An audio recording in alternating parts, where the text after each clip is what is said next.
This says that Sanskrit arrived in the subcontinent around 1800 BC, at the time when there were already pre-existing languages here. These pre-existing languages, they were provided and fairly developed, capable of producing philosophy and poetry. Says Devi. Devi explains ancient Sanskrit developed in India in a collaboration of these pre-existing languages that were brought by other groups of good examples mentioned here.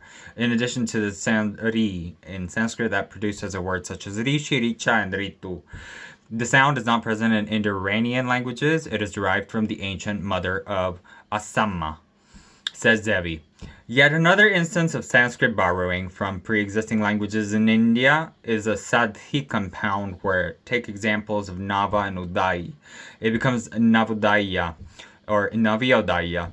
This feature of compounding words in Italian through which a ponetiba occurs in the original word did not exist in the pre-Sanskrit version of Sanskrit. Neither will you see this feature in Greek, German, or other European languages. Whether Sanskrit acquired it from an earlier version of Tamil or Pali is difficult to say. But it is clear that this is acquired through a feature come to India. Devi explained. He goes on to the remarks that these are gifts of the pre-existing languages of India that gave it to Sanskrit. So, newer scholarships have shown us that even though Sanskrit did not indeed share a common ancestral homeland with European or Iranian languages, it has also borrowed quite a bit from the pre-existing languages.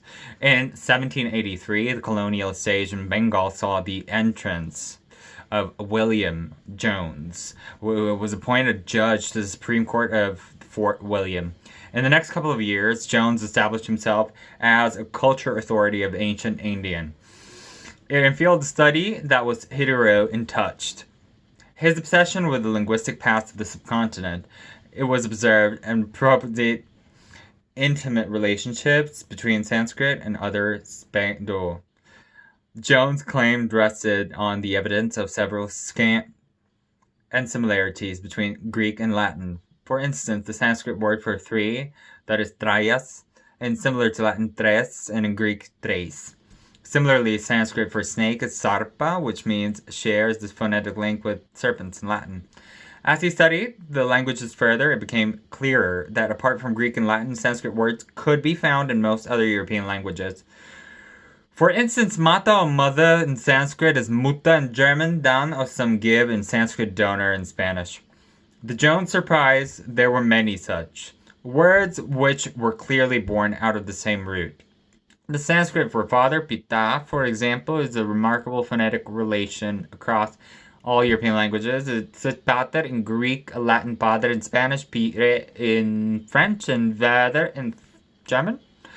Maybe Jones' hypothesis was picked up enthusiastically in France in the 18th century from till about 1930s, when India, Russia, Iran, and other European countries Asian too, sought out similar words in their interconnections and etymologies.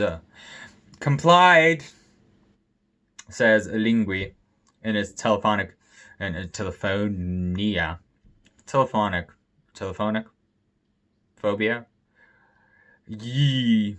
English scholars Tom Ying coined the term, and Lebula Desal, they coined the term Indo-European for this wildly spread group of related languages.